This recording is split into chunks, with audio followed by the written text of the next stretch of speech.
Bom dia, boa tarde, boa noite, galera. Estou aqui novamente, eu, Rafael Vieira, com o meu canalzinho aí humilde, professor Rafael Vieira, para tentar aí sanar as dúvidas da galera aí da elétrica, certo? Com as minhas aulas online gratuitas, ok? Estou aqui para resolver as questões da aula passada, que a gente falou sobre grandezas elétricas no vídeo que já está postado lá no canal, ok? E já desde então, pessoal, por favor, se escutarem ou ouvirem algum barulho, é porque eu não tenho isolamento acústico aqui no meu espaço, meu quarto. O espaço que eu tenho é justamente o meu quarto, bem simples. Eu coloquei aqui um quadrozinho bem simples, só para dar uma melhorada no ambiente, certo? Então, se tiver algum barulho externo, me desculpem, mas eu vou tentar fazer o máximo possível para que vocês me ouçam e entendam as questões. Então, como eu disse, hoje a aula é uma aula de resolução de questões. Eu deixei duas questões lá em aberto, ok? Para a gente responder, beleza? E essa aula é justamente para isso, para vocês terem a noção de qual a resposta das questões, certo? Então, eu vou aqui compartilhar com vocês a minha tela. Então, deixa eu aqui só ajeitar isso aqui, ok? Eu vou compartilhar aqui a tela com as questões.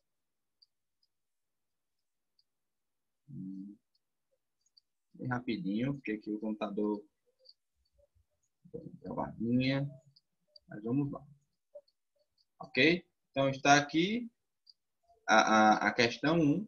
Vou aqui projetar maior. Então, vamos lá, pessoal. Nós aqui nas questões vamos ter que ter a noção do que é resistividade e resistência, ok? E também nós devemos ter, quem é da área da elétrica, quem é da engenharia, quem é da área de exatas, quem é aluno, quem já foi aluno, ter um relembrar, refrescar aí sobre as questões de cálculo, certo? Sobre os conceitos de cálculo diferencial integral, principalmente nessa primeira questão. Então, eu vou ler aqui, ó, um resistor em forma espiral, certo? Com a função Fθ é igual a A vezes θ, foi colocado um ohmímetro para medir resistência. Pessoal, Fθ é uma função que a gente chama de função polar, ou seja, uma função em coordenadas polares. Eu vou explicar isso no decorrer da questão, certo? Para ficar mais fácil de entender. A medição foi realizada em um intervalo angular de 0 a 3π/4. Pessoal, o domínio de uma função polar são ângulos em radianos, ok? Os ângulos em radianos é o domínio da minha função polar, que eu vou ter uma imagem dessa função, beleza? Eu vou explicar mais lá na frente. Então, o resistor é um resistor fino, de área de 0,5 vezes 10 a menos 2 milímetros quadrados. A resistividade do material a 20 graus Celsius foi determinada em 1,7 vezes 10 a menos 8 ohms metro. Pessoal, quando eu faço lá a minha análise dimensional no cálculo da resistência com relação à área e o comprimento do meu fio, quando eu faço a análise dimensional lá, a resistividade é uma relação entre a resistência e o comprimento. Então, a unidade dela é ohms vezes metro, ok? E a medida do comprimento da espiral é em centímetros. Então, aí, na questão, nós devemos responder duas coisas. Eu vou explicar qual é a outra coisa lá na frente, mas a primeira coisa é o quê? É determinar qual é o comprimento dessa espiral, ok? Então, a temperatura padrão é de 20 graus Celsius, mas foi aquecido a uma temperatura de 35 graus Celsius, certo? Então, está aí a segunda coisa que a gente vai ter que calcular. A gente vai ter que definir qual é a resistividade do material que muda de 20 graus Celsius a 35 graus Celsius, certo? Ok? O coeficiente de temperatura de resistividade é de 3,9 vezes 10 a menos 3 Kelvin a menos 1. O que é esse coeficiente de resistividade? Esse coeficiente de resistividade, lá na aula passada, a gente viu a equação da variação da resistividade com a temperatura. Esse coeficiente é justamente o alfa que multiplica lá a variação de temperatura da minha resistividade, ok? Beleza? Então, desconsiderando o efeito térmico provocado pela corrente, determinar a resistência no fio no ohmímetro. Vamos considerar que esse resistor é em forma filamentar, ok? Então, começando aqui, pessoal, de início, para começarmos a resolver a questão, nós devemos ter a noção de coordenadas polares, ok? Segundo Fleming Gonçalves, 2007, pessoal, Fleming Gonçalves é aquele livro Calcular que a gente viu quando a gente pagava cálculo. Quem resolveu aí as questões do livro Calcular vai saber. As coordenadas polares consistem em uma distância e de uma medida de ângulo de um ponto fixo a uma semirreta, ok? Beleza? Então, eu vou aqui exemplificar na minha figura. Ó. Eu tenho um eixo polar, certo? Que é um eixo horizontal de referência. Eu tenho um ponto P no meu plano e eu vou traçar uma semirreta do ponto O até o ponto P, certo? Esse segmento de reta aí, nós vamos chamar ele de raio, certo? Que no caso seria a resposta da minha função polar. E o ângulo associado entre o eixo polar, certo? Horizontal e essa semirreta é o ângulo da minha função polar, ou seja, é o domínio da minha função polar, beleza? Eu coloquei aqui Fleming Gonçalves 2009, mas é 2007, viu, pessoal? Desculpa alguns, pode ser que tenha alguns errinhos pequenos aí, questão de referência, mas é Fleming Gonçalves 2007, certo? É do livro do Cálculo A, lá de cálculo que a gente estudou em Cálculo 1 ou Cálculo 2. Então, existe, pessoal, uma relação entre coordenadas cartesianas e coordenadas polares pela seguinte parametrização. Eu tenho, vamos considerar aqui, ó, o plano cartesiano normal, x, y, certo? Mas nesse plano cartesiano, eu coloco um ponto P no primeiro quadrante aí, do jeito que está a minha figura. E eu traço uma semirreta da origem até o ponto P, ok? Com relação ao eixo horizontal, eu vou ter o quê? Um ângulo entre o eixo horizontal, que é o eixo X, e essa semirreta, ok? E daí eu vou ter uma figura que é uma espécie de um triângulo retângulo entre os pontos da origem, o ponto P e a coordenada X, certo? Beleza? Dá para ver aí na figura? Então, a parametrização é o quê? É o trazer da minha coordenada polar para a minha coordenada cartesiana ou da minha coordenada cartesiana para a minha coordenada polar, certo? Então, como é que eu faço isso? Eu tenho equações para fazer essa conversão. E essas equações se baseiam nesse triângulo retângulo aí que está formado na figura. Então, pessoal, a distância x ou a coordenada x no meu plano cartesiano, ele é igual ao quê? Ao raio, que é justamente o que eu falei, a distância do ponto O, a origem, até o ponto P, ou seja, é o valor da minha função polar, certo? Vezes o cosseno do ângulo. Por quê? Porque se eu olhar aí no meu triângulo retângulo, a coordenada x ela é o cateto adjacente ao ângulo θ, beleza? A minha coordenada y, ela é o quê? Ela é o cateto oposto ao meu ângulo θ. Então, a relação vai ser o quê? O raio vezes o seno de θ, certo? Então, eu tenho aí uma relação da minha coordenada cartesiana com a minha coordenada polar em função de θ, ok? Beleza? Se eu elevar x e y ao quadrado, eu vou ter no meu resultado aqui, na minha equação 15, que x ao quadrado mais y ao quadrado é igual a r ao quadrado. Isso daí, em coordenadas cartesianas, pessoal, é o que a gente chama da equação da circunferência, onde a circunferência está centrada na origem do meu plano cartesiano, certo? Então, as coordenadas polares, pessoal, elas se baseiam nessas figuras similares às circunferências. São figuras suaves, certo? Parecidas como circunferências, como elipses. Tem outras figuras mais complexas que a gente chama de cardioides, ok? Mas cada uma tem a sua própria função polar, ok? Beleza? E o raio é como se fosse uma função dependente de θ, ok? Então, o valor do raio, à medida que o raio vai mudando de valor, vai depender da minha função em função de θ, em função do ângulo entre o eixo polar e o que? A semirreta da origem até o ponto P. Beleza, pessoal? A nossa função lá do resistor, ele já é uma função polar, ou seja, uma função f de θ. A f de θ, no caso aí, é uma constante A, qualquer valor, um valor constante A, vezes o ângulo θ, beleza? E aqui eu tenho a forma dessa função. Ela é uma espiral crescente, que à medida que eu vou aumentando o ângulo θ, eu vou aumentando o tamanho dessa espiral. Beleza? Então, essa é a forma do meu resistor. Ok? Da aula passada, pessoal, nós vimos que resistência elétrica ela pode ser determinada pelo quê? Em relação à temperatura T. Resistência é igual a uma resistividade a uma determinada temperatura T, vezes o comprimento do meu fio, certo? Dividido pela área da seção transversal do meu fio. Isso aí foi visto no vídeo passado, na aula passada, quando eu estava explicando a parte de resistência elétrica, certo? E isso vai ser importante para a resolução da questão. Então, o primeiro passo, pessoal, para resolver a questão é calcular o comprimento do resistor.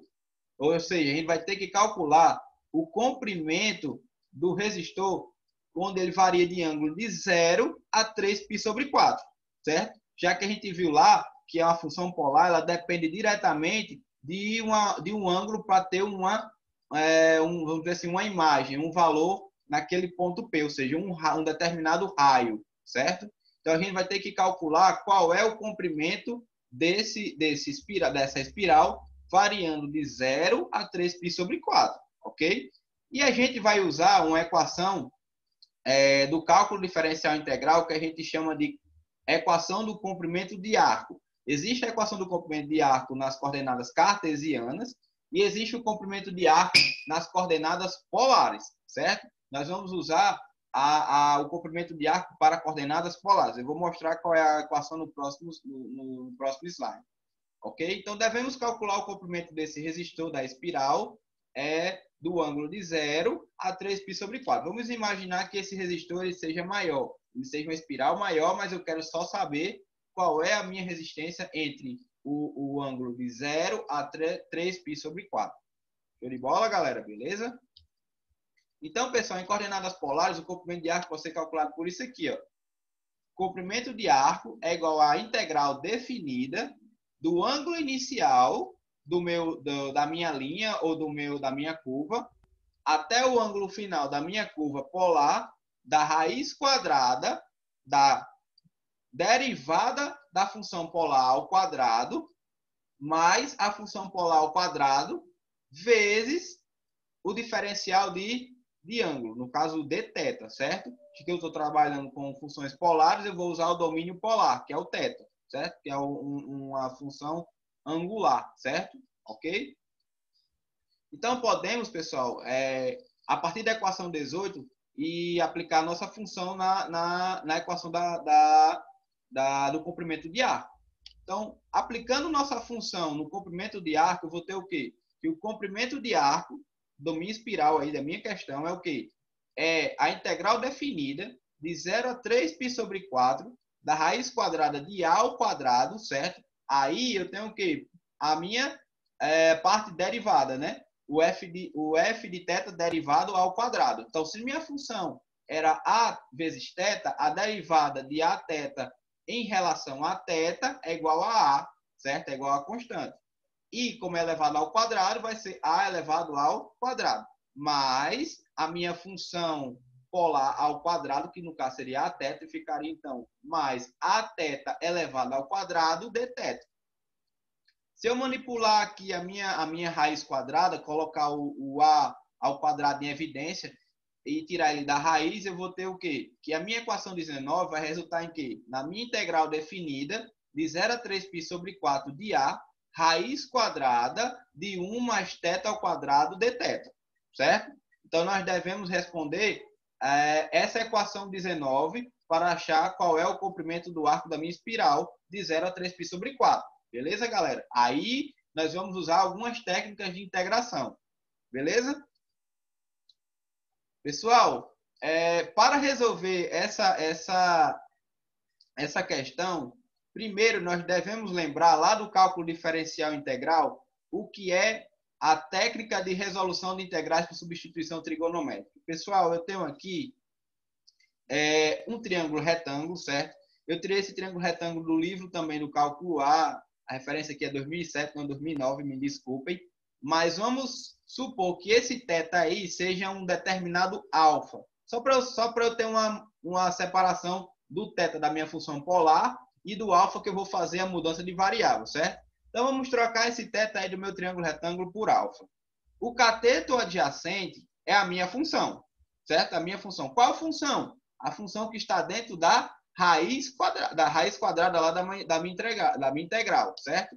O A é uma constante, é um valor constante, é um número, certo? Que também é um número que está lá dentro da minha raiz quadrada da integral. Essa técnica aí, pessoal, é muito utilizada para responder essas integrais onde eu tenho quadrados dentro de uma raiz, certo?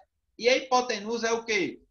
É a raiz quadrada da minha função ao quadrado mais a minha constante ao quadrado, certo? Beleza? Então, aqui, pessoal, se eu for olhar para a minha questão aqui, para a minha equação de 19, quem é meu U? O meu U será igual a θ, certo? E quem é minha constante A? A minha constante A será igual a 1. É só eu fazer.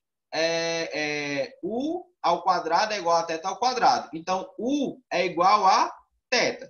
E A ao quadrado é igual a 1. Então, A é igual a 1. Beleza? Então, essa daí vai ser a minha substituição trigonométrica, certo? E se eu fizer a minha relação aqui com esse triângulo retângulo, eu pegar a tangente de alfa, pessoal, vamos entender. Como eu falei, eu tinha tirado essa figura do livro, mas vamos supor que esse θ, ele é esse alfa aqui que está na minha equação 20. Então, a tangente de alfa vai ser o quê? A minha função U, né, o cateto oposto, dividido pelo cateto adjacente. A minha função U é θ e o meu cateto adjacente é quem? 1. Então, θ sobre 1 é igual a θ. Então, a tangente de alfa é igual a θ. Certo? E, para a gente continuar a questão, lá na minha integral eu tinha também uma parte que é o diferencial de θ, né? O dθ. Então, eu preciso calcular o dθ para a minha questão. Certo? Então, como é que eu calculo o dθ? Eu vou derivar essa função 20. Beleza? Então, se eu derivar a função 20 em relação a θ, derivando em relação a θ, a derivada da tangente de alfa será o quê? A secante ao quadrado de alfa de alfa. Certo? Beleza? Ok? Então, nós vamos pegar esses resultados 20 e 21 e vamos substituir na equação 19 para ver como é que fica. Vamos ver lá no próximo slide? Então, o próximo slide, pessoal, está aqui, ó. O comprimento de arco vai ser igual ao que agora? A integral definida de 0 a 3π sobre 4 da minha constante A, a minha constante Azinha lá, da raiz quadrada, né, de 1 mais tangente ao quadrado de alfa. Por que tangente ao quadrado de alfa? Não era 1 mais θ ao quadrado? E θ não é igual a tangente de alfa? Então, agora vai ser 1 mais a tangente ao quadrado de alfa vezes secante ao quadrado de alfa de alfa. E quem é secante ao quadrado de alfa de alfa? É o meu dθ lá que está na minha equação 19, certo? Na minha equação original para resolver, certo? Ok, pessoal? Tá dando para entender? Beleza? Então, pessoal, por trigonometria, 1 mais a tangente ao quadrado de alfa vai ser igual ao quê? A secante ao quadrado de alfa. Essa relação ela é uma relação fundamental da trigonometria.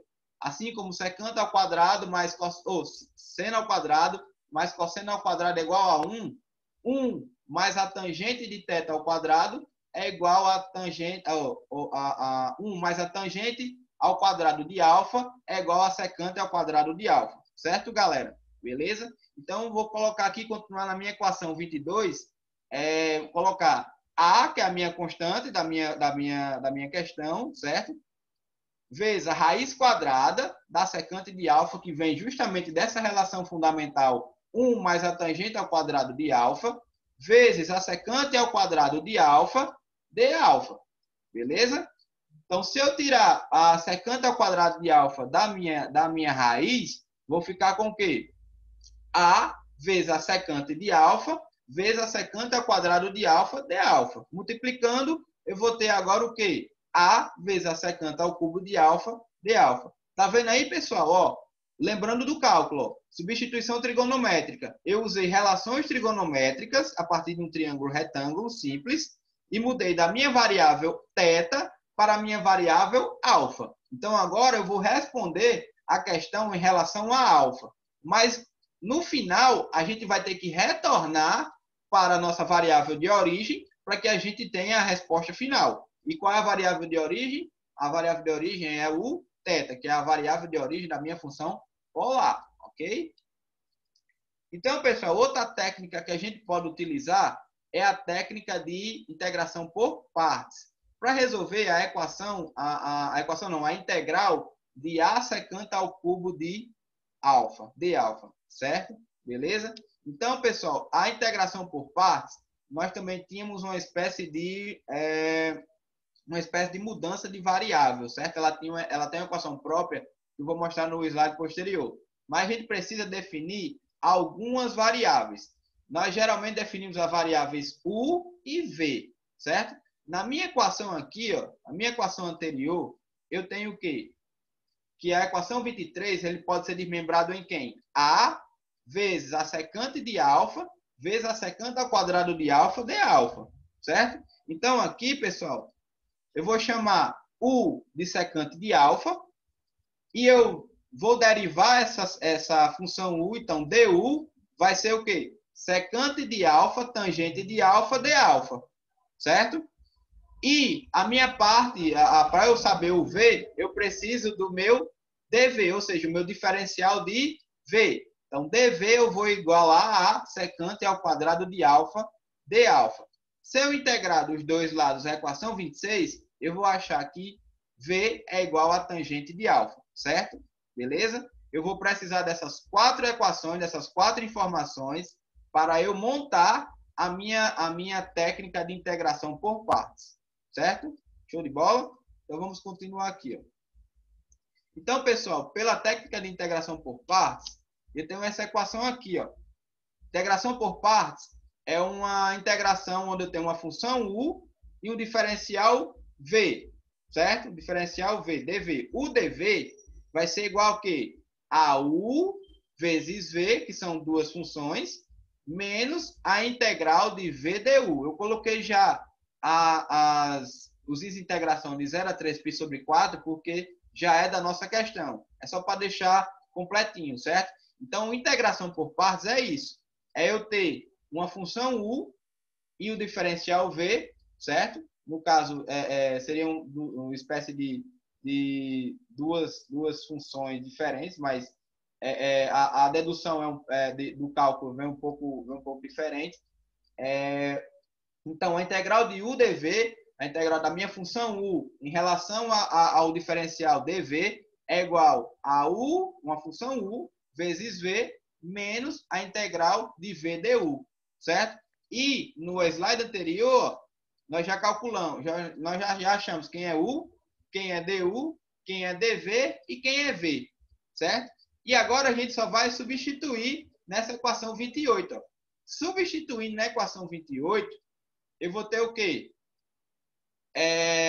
Que a integral definida de 0 a 3π sobre 4 da secante ao quadrado de alfa de alfa é igual ao quê?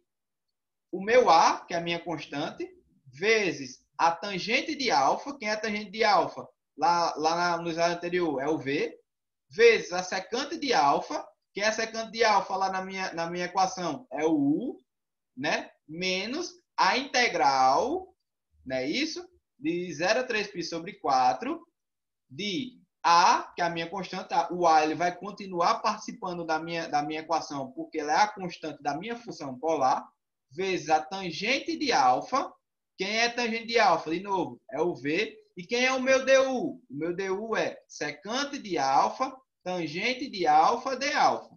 Então, agora eu montei a minha equação pela técnica de integração por partes, certo? Para responder quem? A integral da secante ao cubo de alfa de alfa, certo? Pessoal, tá um pouco difícil, mas é assim mesmo. Engenharia é assim. Tem questões que a gente vai ter que utilizar todas as técnicas que a gente já conhece, beleza? Eu coloquei essa questão de propósito para que a gente pudesse ter uma noção de como que a eletricidade ela se relaciona com o cálculo, certo? Muitas vezes, assim, quando se é professor, aí o aluno pergunta, professor, eu vou usar cálculo aonde?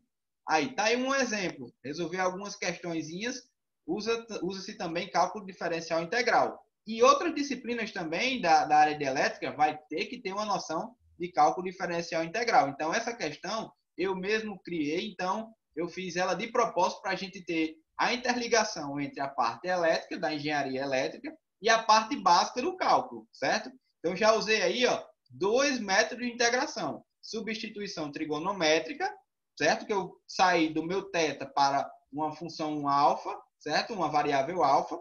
E agora eu estou utilizando a técnica de integração por partes, segundo a equação 28, certo? Então, continuando aqui, galera, eu montei a minha equação da minha técnica de integração por partes, pela equação 29. Então, reorganizando a equação, certo, pessoal? Fazendo uma reorganização da equação, eu já enxuguei já essa reorganização aí na minha figura, porque para não despender de muito tempo no vídeo, para o vídeo não ficar muito longo. Mas, se eu organizar a equação 29, eu vou ter o quê? Que é 2 vezes a integral definida de 0 a 3π sobre 4, vezes a secante de alfa de alfa, igual a vezes a tangente da secante de alfa, vezes a tangente de alfa, menos a integral definida de 0 a 3π sobre 4 de a secante de alfa de alfa. Certo? Onde eu cheguei a essa secante de alfa de alfa? Pessoal, aqui, para quem quiser tentar fazer, aqui nessa segunda parte da equação, eu vou ter aqui tangente vezes tangente. Se você substituir tangente ao quadrado por secante ao quadrado menos 1, aí você vai achar lá aquela secante, certo? É uma manipulaçãozinha, eu já deixei preparado aqui para que eu possa enxugar o meu vídeo, certo? Então, eu reorganizando, eu vou ter aí minha equação 30, certo? E qual é o objetivo agora? O objetivo agora, para a gente responder a integral da secante ao cubo de alfa, é resolver quem é a integral da secante de alfa. Beleza? Ok? Pessoal, para responder a integral da secante de alfa, eu poderia utilizar uma técnica de mudança de variáveis, certo? Eu não usei aqui no vídeo para não deixar o vídeo muito longo, ok? Porque dependeria tempo, eu precisaria fazer uma mudança de variável um pouco grande, mas também pode se utilizar, eu utilizei no caso a tabela de integrais e de derivadas, certo? Então, a minha integral da secante, certo, pessoal? A integral da secante nada mais é do que o logaritmo natural da secante de alfa mais a tangente de alfa, certo? E o azinho é a minha constante que acompanha na minha questão, ok? Beleza? Então, a integral da minha secante de alfa vai ser o quê? O logaritmo natural da secante de alfa mais a tangente de alfa vezes a. A, porque é a constante da minha função polar que está acompanhando aí todo o meu processo do meu cálculo do meu comprimento de ar. Ok? Beleza? E aí eu vou aplicar depois os is integração. Eu coloquei aqui os is integração só para a gente ter a lembrança que os is integração é de 0 a 3π sobre 4. Ok? Então, substituindo a equação 32, que é essa anterior, na equação 30, que é a equação da integração por partes, eu vou ter o quê? Que a secante ao cubo de alfa vai ser o quê? Vai ser igual a quem? A, que é a minha constante, vezes a tangente de alfa, vezes a secante de alfa sobre 2, né? Que eu tinha um 2 lá no primeiro membro, lá na equação 30. Então, passei dividindo, menos a vezes o logaritmo natural da secante de alfa mais a tangente de alfa dividido por 2 também. Beleza? Então, essa é a solução para a integral da secante ao cubo de alfa de alfa. Certo? Beleza, galera? Ok? Mas, como a gente utilizou a mudança de variável pela substituição trigonométrica, nós não podemos aplicar os is integração em alfa. Nós devemos aplicar os is integração em θ. Então, a gente tem que retornar a nossa variável original, certo? Então, como é que a gente retorna a variável original? Vamos utilizar novamente aquele triângulo retângulo lá, ó. Eu tenho o triângulo retângulo, certo? E aí, a partir desse triângulo retângulo, ó, nós definimos quem é o cosseno de alfa. Lembrando, pessoal, aqui é da figura que eu peguei do livro. Eu não tinha um alfa na minha figura. E para ter a referência do livro, eu utilizei esse triângulo. Então, vamos considerar que esse θ aqui, nesse triângulo, como eu disse no início do vídeo, é igual a um alfa, certo? Então, o cosseno de alfa é 1, nesse caso aí, vai ser 1 dividido por raiz quadrada de θ ao quadrado mais 1, certo? Ou seja, quem é o cosseno? Cateto adjacente pela hipotenusa. Quem é a minha hipotenusa? θ ao quadrado mais 1, que estava lá na minha integral original do comprimento do arco. Lembra lá? Antes de eu fazer a substituição trigonométrica. E o seno de θ, o seno de alfa, desculpa, vai ser o quê? O θ, que é a minha função u, cateto oposto, dividido pela hipotenusa. Vai ser θ dividido por raiz quadrada de θ ao quadrado mais 1, certo? Porque eu calculei o cosseno de alfa e o seno de alfa. Pessoal, olha aí para a equação 33. Eu tenho tangente de alfa. A tangente de alfa é o quê? Seno de alfa sobre cosseno de alfa. É uma relação, também é uma relação trigonométrica que nós sabemos desde sempre, certo? Tangente é igual a razão entre o seno sobre o cosseno. E a secante, pessoal, é 1 dividido pelo cosseno. Então, aí, eu calculei o meu cosseno de alfa e o meu seno de alfa de modo a que eu possa substituir na minha equação 33 e retornar o quê? A minha variável original, que era θ, certo? Porque aí, o cosseno e o seno de alfa são funções de θ. E aí eu posso retornar a minha variável original, que era o θ, e aplicar os desintegração. Deu para sacar aí, pessoal? Pessoal, está muito longo, mas eu fiz, como eu disse, eu fiz de propósito para a gente ter a noção da eletricidade misturado com o cálculo diferencial integral, que é muito importante para quem faz um curso de engenharia elétrica, certo? Vão ter diversas questões que a gente vai ter que utilizar algumas noções de integral e de derivada para responder as questões, ok? Então, se eu fizer essa substituição do cosseno no seno na equação 33, eu vou ter que a solução do meu comprimento de arco é isso aqui, ó. Comprimento de arco da integral definida de 0 a 3π sobre 4, da raiz quadrada de a ao quadrado mais a θ ao quadrado de θ, ela é igual ao quê? A minha constante a vezes θ vezes a raiz quadrada de θ ao quadrado mais 1 dividido por 2 menos a minha constantezinha lá da minha função, logaritmo natural da raiz quadrada de θ ao quadrado mais 1 mais θ, aí fora da raiz quadrada, né? Dividido por 2, certo? Esse raiz quadrada de θ mais 1 mais θ é justamente o argumento do meu logaritmo natural, certo, pessoal? Ok?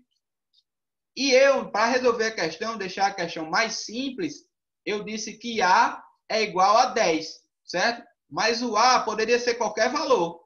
Quem estiver olhando esse vídeo aí, quiser fazer a questão novamente, quiser estudar a questão novamente, pode usar um A diferente.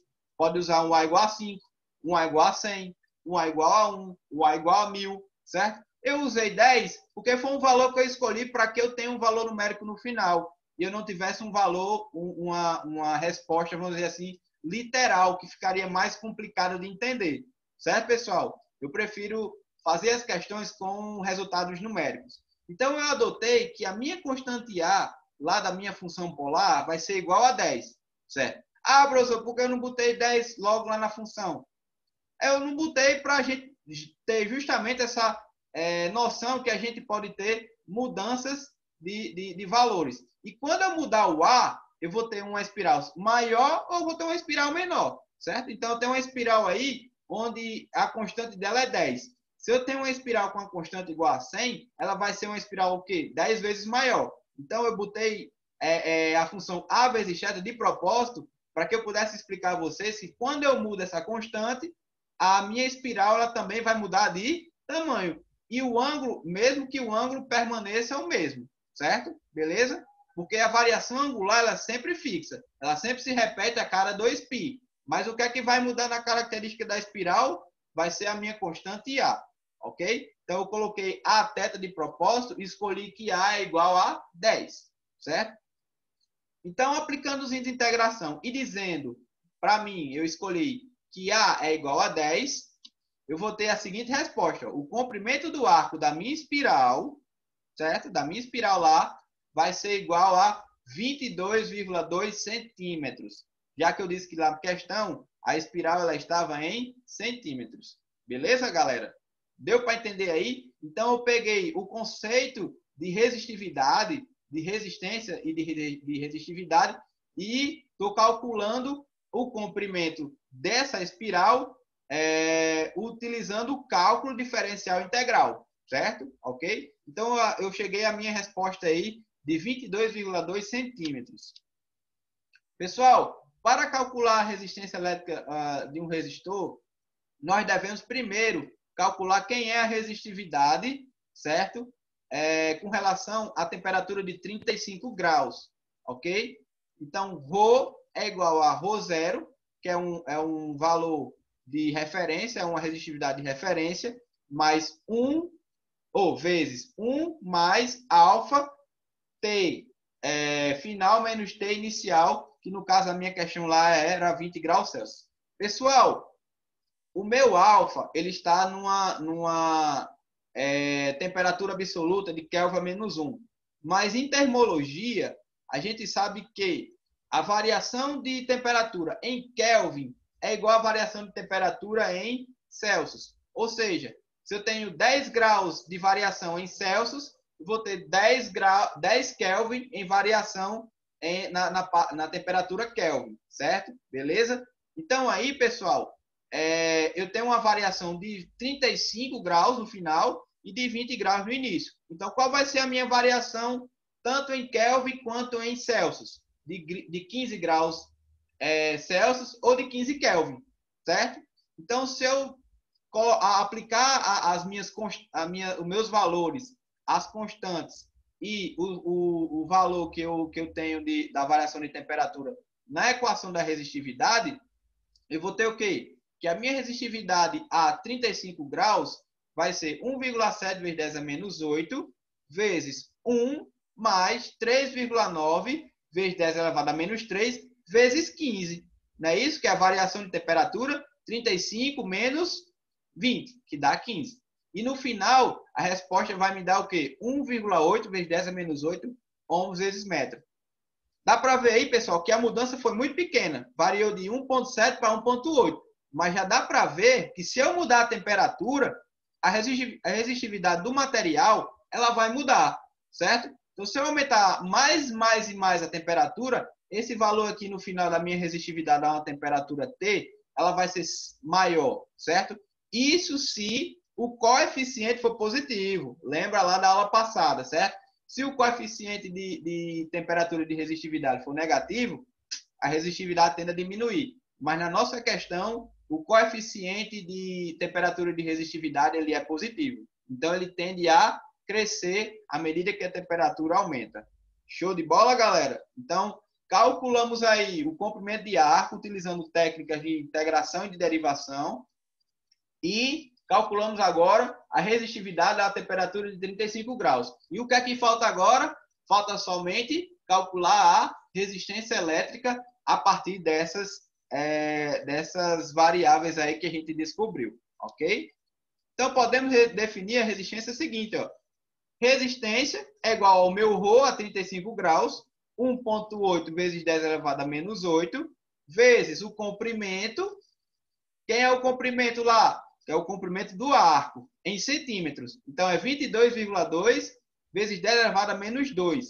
Como a resistividade ela é uma medida de ohms vezes metro, as medidas de metro e de área, elas devem ser o quê? Ou, no caso, as medidas de comprimento e de área elas devem ser em metro e em metro quadrado, certo? Então, eu vou transformar o meu comprimento de arco de centímetro para metro. Como é que eu faço isso? Divido por 100 ou multiplico por 10 elevado a menos 2. E embaixo eu tenho a área da seção transversal, que era milímetro, e eu vou ter que colocar em metro quadrado. Como é que eu faço essa mudança? Eu vou dividir ó, a minha área da seção transversal de milímetro quadrado por 10 elevado a menos 6. Ou, no caso, multiplicar por 10 elevado a menos 6, ou dividir por 1 milhão. Aí eu vou ter de milímetro quadrado para metro quadrado, certo? Então, uniformizei todas as unidades para metro e metro quadrado, de modo que a minha resposta seja em ohms. Se eu não colocar, se eu deixar o comprimento em centímetro e a área em milímetro, por exemplo, milímetro quadrado, e a minha resistividade em ohm vezes metro, eu vou ter aí um conflito nas unidades, certo? Eu não vou ter uma resposta em ohms, certo? Eu não vou ter uma análise dimensional correta, ok? Então, eu tenho que ajustar todas as minhas dimensões, ok? Se a minha resistividade é ohms vezes metro, eu tenho que colocar o comprimento em metro e a minha área em metro quadrado. Uniformizar o quê? Uniformizar as grandezas. Show de bola? Beleza? Então, pessoal, calculando isso, a minha resistência no final vai dar 0,8 ohms, ou igual a 800 miliohms, certo? Então, galera, professor, a questão foi muito fumo, não sei o que, foi grande demais, mas eu fiz isso de propósito para vocês verem. Quem é aí da área elétrica, quer ingressar na área de engenharia elétrica, para vocês verem que o cálculo diferencial integral ele é importantíssimo nas resoluções de questões da área elétrica. Uma questão simples de resistividade, ela pode se tornar uma coisa grande, certo? Usando o cálculo diferencial integral. Outras disciplinas também vão usar cálculo diferencial integral. A parte de eletromagnetismo usa muito o cálculo diferencial integral. A parte de análise de circuitos 2, que eu vou dar aqui no canal também, usa-se também muito análise diferencial integral. Tem uma coisa que a gente chama transformada de Laplace, e assim sucessivamente, certo?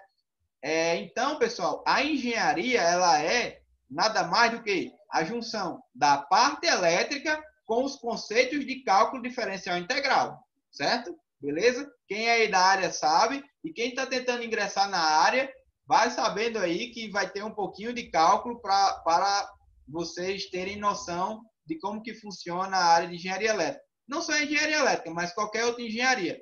Mas na engenharia elétrica nós usamos muito a parte de análise diferencial integral. Beleza, galera? Show de bola? Foi fumo aí, o negócio está difícil, foi difícil. Pessoal, deixa no comentário, professor, não entendi essa parte aqui da questão, não entendi essa passagem aqui da questão. Deixa lá no comentário, também deixa lá no comentário se a aula foi boa, se foi ruim, para que eu possa ir ajustando as aulas e possa sempre fazer o melhor vídeo para vocês, certo, pessoal? Então, terminamos a questão 1. Vamos para a questão 2. Deixa eu só tomar um pouquinho d'água, que eu estou com a garganta seca. Ok? Tomar um pouquinho aqui d'água. Vida de professor é assim mesmo, dando aula e tomando água para a garganta não ficar seca. Mas vamos lá continuar. Desculpa aí, vou tomar um golinho d'água, ok? Então, pessoal, a questão 2 ela já é mais fácil, já é mais simples. Então, um material condutor com resistividade de 2,3 vezes 10 a menos 8 ohm vezes metro, isso é a resistividade dele à temperatura ambiente, certo? E a temperatura ambiente, pessoal, em Kelvin, lá da termologia, é 273,15 Kelvin, certo? Beleza? É a temperatura ambiente, a temperatura de referência na minha escala de temperatura absoluta. Beleza, galera? Então, este condutor é resfriado ao ponto de se tornar um supercondutor e o seu coeficiente de temperatura de resistividade é 4,8 vezes 10 a menos 3 Kelvin a menos 1. Olha aí de novo o alfazinho aí para a gente utilizar na questão, ok? Nesta situação de resfriamento, qual a temperatura crítica do supercondutor em Kelvin e em Celsius? Considerando que o comportamento da resistividade com a temperatura é um comportamento linear, certo? Na aula passada, no vídeo passado, eu falei que a maioria dos materiais eles têm um comportamento linear com a temperatura, certo? Vão haver materiais que não têm comportamento linear? Vão haver. Mas vamos considerar nessa questão que o material, para se tornar supercondutor, ele tem uma característica linear entre a temperatura e a resistividade, certo? Beleza? Então, ele sempre tem uma razão fixa entre a temperatura e a resistividade. Show de bola? Beleza? Então, vamos passar aqui, ó. Então, pessoal, para solucionar a questão 2, nós devemos saber o que é um supercondutor. Pessoal, um supercondutor é um material que, quando ele chega a uma determinada temperatura, a sua resistividade ela é sempre nula. Ou seja, eu não tenho resistência. Não tenho resistência naquela temperatura. E aquela temperatura que a gente chama de temperatura crítica, certo? Temperatura crítica do material. Beleza? Qual é o problema ainda dos supercondutores? É porque os supercondutores encontrados na natureza ainda, nos estudos das pesquisas, as temperaturas são muito baixas, certo? São muito baixas mesmo. E para ter uma determinada aplicação, a aplicação se torna um pouco complexa, uma aplicação, vamos dizer assim, mais geral, ok? Então, as pesquisas estão tentando avançar de modo que encontrem um supercondutor, um material ou uma liga metálica ou um determinado material aí que ele tem uma supercondutividade à temperatura ambiente. Essa seria, vamos dizer assim, o santo grau da parte elétrica, é achar um material supercondutor a uma temperatura, praticamente a temperatura ambiente. E por que seria ideal? Porque se eu tenho resistência zero, galera, eu não tenho perda de energia. Então, a energia que é transportada por esse material, seria transportada por esse material, a energia elétrica, ela seria praticamente 100%, certo? Então, isso daí, essa questão do supercondutor é uma coisa que a galera da pesquisa aí estuda bastante, certo? Está estudando bastante para encontrar um material novo que dissipe menos energia, por exemplo, que o cobre e o alumínio. Show de bola? Mas os supercondutores, eles têm outras características. Eles têm boas características magnéticas, certo? Porque quando a gente diminui a temperatura, diminui a resistência, eu vou ter uma quantidade de energia magnética um pouco maior, certo? Um pouco não, bem maior, vamos dizer assim como energia elétrica sendo transportada. E aí eu posso ter um fenômeno que é a levitação magnética bem mais fácil, certo? Aí eu posso ter levitação magnética, posso ter diversas tecnologias aplicáveis a esse tipo de aplicação, que é a levitação magnética, certo?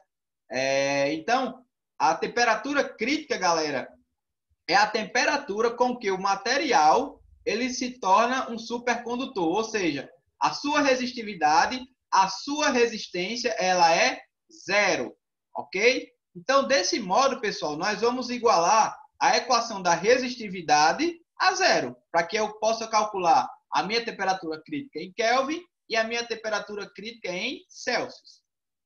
Então, vamos usar novamente essa equação, que é a equação da resistividade em função da temperatura, certo? E nós temos também um alfa positivo, olha aí, um alfa positivo, certo? Que é 4,8 vezes 10 a menos 3, se não me engano, está aqui. Kelvin a menos 1. E a temperatura aqui, ambiente, é a temperatura absoluta em Kelvin. Então, se eu aplicar aqui, pessoal, se é uma característica supercondutora, a minha resistividade é nula. Desculpa aí, pessoal, passou aqui um caminhão, quem ouviu, me desculpe, certo? É porque, como eu disse, eu não tenho um isolamento acústico adequado aqui no meu quarto. Meu ambientezinho aqui é um pouco aberto. Mas eu acho que está dando para escutar minha voz. Então, a resistividade em um supercondutor, quando ele atinge a temperatura crítica, é zero. Então, eu vou igualar a quem? Igual a 2,3 vezes 10 a menos 8, que é a minha resistividade, a temperatura de referência, certo? A temperatura ambiente, vezes 1 vezes o alfa, que é 4,8 vezes 10 a menos 3, vezes a temperatura T, menos 273,15. A variável que eu tenho que achar nessa questão é a temperatura T, que eu vou chamar de temperatura crítica. Show de bola? Beleza, galera? Então, vamos continuar aqui, ó. Então, se eu organizar a minha equação, eu vou passar aqui o 2,3 vezes 10 a menos 8 dividindo, vai dar 0. E o 1 vai passar para o outro lado aqui da minha equação como menos 1. Então, menos 1 vai ser igual a 4,8 vezes 10 a menos 3, vezes T menos 273,15. Pessoal, resolvendo a equação, eu vou ter que menos 208,33 é igual a T menos 273,15. Aí é resolução da equação de primeiro grau. Muito simples. Galera aí da engenharia sabe resolver isso aí basicamente, uma coisa muito simples, uma coisa muito básica, certo?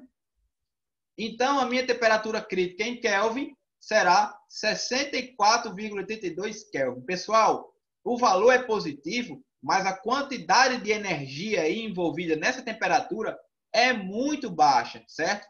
Quando eu tenho valores abaixo de 273,15 Kelvin, eu vou estar tendo o quê? Uma perda de energia, uma perda de calor gradativa, certo? Então, à medida que eu vou diminuindo a minha temperatura Kelvin, aquela energia envolvida no meu sistema ela vai se tornando cada vez menor.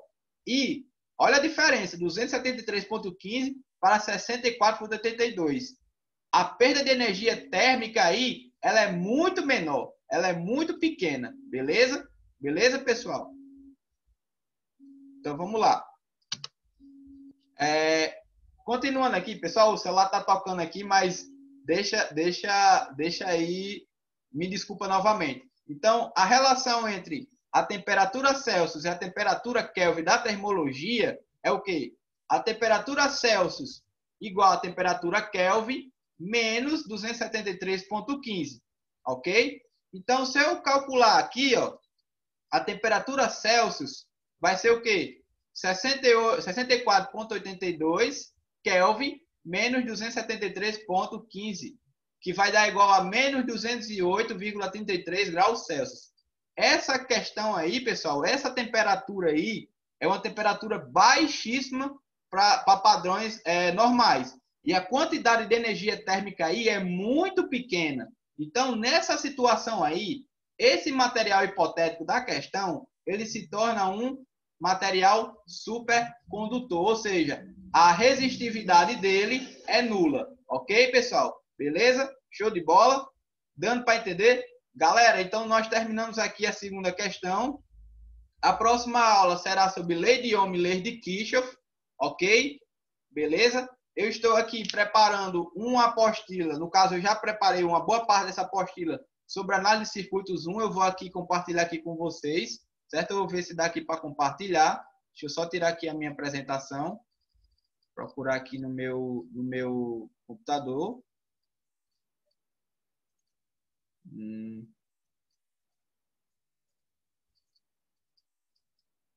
Deixa eu só procurar aqui.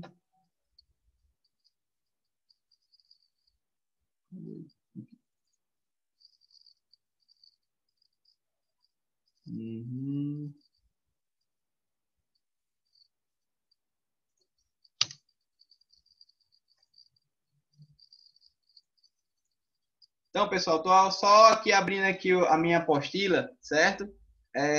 A respeito da apostila que eu estou fazendo sobre análise de circuitos 1, que é uma coisa que eu vou tentar divulgar para vocês, certo? E para vocês estudarem. É uma apostila que eu comecei desde o início, desde as grandezas elétricas, e fui até a parte de circuitos de primeira ordem, certo? Deixa eu só continuar aqui abrindo aqui o meu Word, para a gente ver aqui qual é.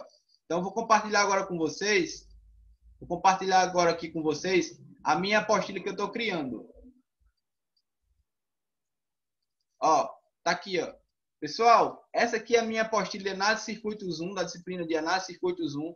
Eu decidi fazer essa apostilazinha, não pelo canal, eu já tinha começado a fazer para que eu pudesse estudar e também pudesse divulgar para quem quisesse estudar. Então, ó, eu comecei das grandezas elétricas, defini as grandezas do jeito que eu fiz da aula passada, ok? E fui até circuitos elétricos de primeira ordem. Passei por leis de Kirchhoff, passei pelos métodos de resolução de circuitos, que é a teorema de Thevenin, teorema de Norton, certo? E fui até circuitos aqui, ó, de primeira ordem, ok? Então, pessoal, eu vou dar uma guaribada aqui nessa apostila, certo? Vou dar uma guaribadazinha na apostila aqui e vou disponibilizar lá no meu Drive, certo? Vou colocar também no canal para quem quiser estudar. Por enquanto, ele tem só alguns exemplos, certo? Eu não tive tempo ainda de fazer mais exemplos nem exercícios, mas eu vou divulgar pelo menos a parte teórica para quem quiser ler. Beleza? Show de bola? Ok? Então, pessoal, muito obrigado. Me desculpe aí o barulho. Pode ser que tenha passado o barulho aí no vídeo. Barulho de carros ou até o barulho aqui que alguém ligou para mim no meio da gravação. Me desculpem mesmo. Deixem o seu feedback lá no canal. Se gostou da aula, se gostou do conteúdo, beleza? Se tiver alguma dúvida, professor, não entendi essa parte da questão, não entendi essa parte do assunto. Eu vou lá e respondo nos comentários, certo? Posso responder nos comentários ou vocês podem me adicionar no LinkedIn. Meu LinkedIn é Rafael Vieira, certo? Beleza? E o meu Instagram é Rafa Vieira 25, ok? E quem tiver dúvida, é só entrar em contato que a gente discuta aí. Professor, não entendi aquela parte do seu vídeo e a gente tenta resolver. Valeu, pessoal. Muito obrigado. Muito obrigado pela atenção. Bom dia, boa tarde, boa noite, quem estiver assistindo esse vídeo aí no meu canalzinho inicial. E tchau!